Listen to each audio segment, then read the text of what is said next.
Sa lalim. Sus! Halata ako man, parang nagtatampo ka na dyan eh.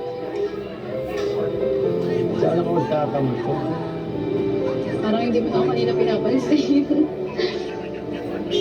Kasi, Siyempre, madami kang bisita. okay. Mas priority yun. Hindi ko naman bahay ito eh. Highlight ka dapat, hindi ako. Sorry, kasi yung hindi kita kanina nabanggit. Hindi ko naman talaga intention na hindi ka banggitin. Sadyang sinadya ko talaga kasi na hindi ka na muna nilid kasi gusto ko yung tayong dalawa lang. Special na pag-message sa'yo. Tsaka nakita ko din naman kanina na gutom na din yung mga tao kaya hindi ko muna sinarado yung bigay ko ng mga message o pasalamat ko sa mga sponsor. Ano ba? Huwag mo nga isipin yun. Hindi ko nga na Hindi naman sige. Kung galala.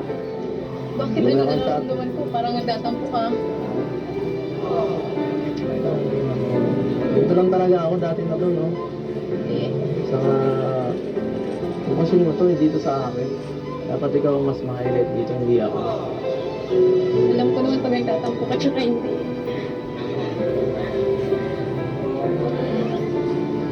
Huwag mong isipin yan. Tapos na yan.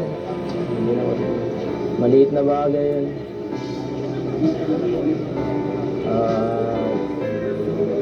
Hindi naman ako nagtatampo sa ng mata niya kung totoo ka. Saka, wala naman dapat ikatampo. Sanay naman ako sa inyo.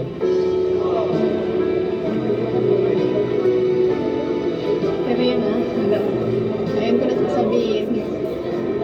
Thank you kasi lagi kang nandyan. Pag may problema ko. Tapos nung yung malayo pa yung bahay namin, lagi mo kong inahatid. Sundo. Tsaka kahit busy ka, talagang pumupunta ka. Salamat. Hindi rin. Ang bira ka. Siya baga.